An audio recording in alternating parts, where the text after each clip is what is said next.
is Quetzalcoatl? Quetzalcoatl is the feathered serpent. In Mayan culture, reflected later within Aztec culture, one arises to the notions of a feathered serpent god, a god of wisdom, a god of cyclical change, a god that which allowed them to learn their ways in their culture. In the teachings of Quetzalcoatl, one might find particular temples built, or specifically one pyramid built. The Temple of Quetzalcoatl, the third pyramid and the smallest within the city of Teotihuacan. Teotihuacan meaning the city where men became God. In this particular city, you might find different architectural layouts, very precise layouts, which everything is of a reflective nature, meant to make you aware of said environment in its fractal divisions, in its infinite repetitive patterns. Upon said screen, I will now share a photo of the temple of Quetzalcoatl. Within said photo of Quetzalcoatl, I want you to pick a stone within the staircase, ideally dead center within the staircase. Now I want you to just stare and just look at the staircase. Focus on one particular point within the picture. And within said picture, I want you to now look at it until you see the feathered serpent appear. To those that may see it, to those that may not perceive the feathered serpent, ultimately you are left with the decision. Do you choose to invoke said feathered serpent within your life, or do you choose to rebuke said serpent within life? In the teachings of the feathered serpent, one might understand why the cyclical god, the repetitive dragon, from which the serpent consumes its tail, and in its cyclical nature, you might find the paternal aspect of things, the patterns of life. Upon arising to, you might say, the God of wisdom, one might be able to understand the nature at which these cyclical patterns occur since the very first story ever told within the entirety of the entire universe's experience. In the beginning, there was only darkness. Then God whispered, "Let there be light." And the light was good. From said light, you might find once again the story of Adam and Eve being tempted by the snake. Do you choose to join said darkness? Do you choose to understand the nature, the union archetype of said statement being, in order to become enlightened?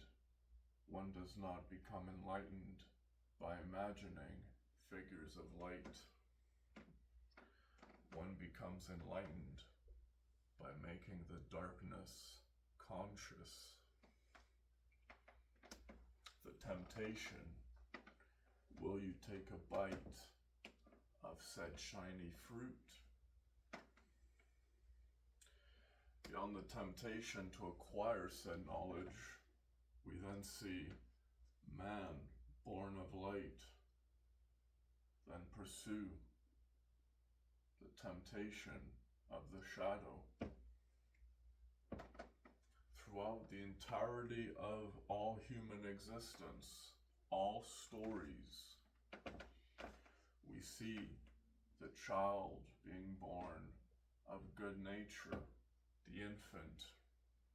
And as the story progresses, you might imagine that each child growing is further tempted by darkness.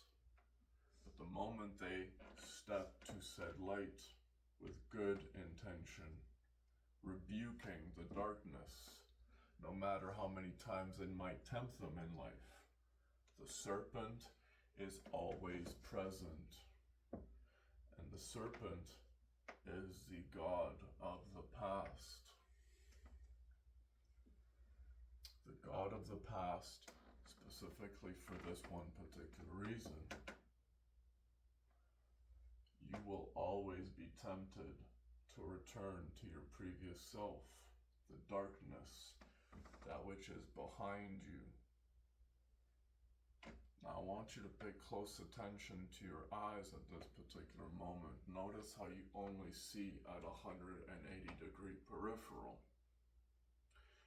which means what is behind you is entirely darkness, including the memories that which you have. Some may be of light, some may be of darkness, but regardless, the darkness is always behind you. And in the teachings of, in the beginning, there was only darkness. Then God whispered, and God said, let there be light. Stepping forward, actualizing your life, changing the previous self and manifesting said light, entering a new path, moving forward, which throughout the history of the biblical literature you find the exact same tale, once again being told from that cyclical nature, stepping towards the light, leaving said past behind, a renewal process, which within said renewal process you once again see cyclical patterns, which these cyclical patterns of all human storytelling reflects back to the first story ever told. In the beginning, there was only darkness. And then God said, let there be light. And the light was good. And beyond this particular moment, you see the first day, the second day, the third day, fourth, fifth, sixth, and seventh, which results in linear progression, the story moving forward. In said moving story, we then see once again the cyclical nature.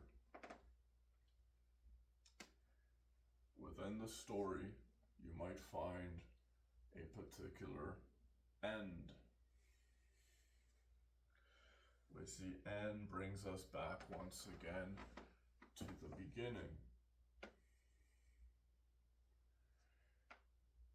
In the conclusion of the biblical literature, which is infinitely ongoing, it is a never finished story. It is ultimately left to the individual how they may interpret and individually solve said story, finalizing it. Imagine in a book series, if you were to see an author publish 2 books of the same story, what might you expect? a trilogy. And in said trilogy, we see the Old Testament, the New Testament, and ultimately, we are left with the Third Testament. The Third Testament was never written. The Third Testament is the two previous teachings meant to lead you to be said Third Testament, actualizing the story, returning it to its cyclical nature. And in the end of the story, one might see, once again, at your judgment, do you choose to join the serpent enclosed within said temple, within said cell,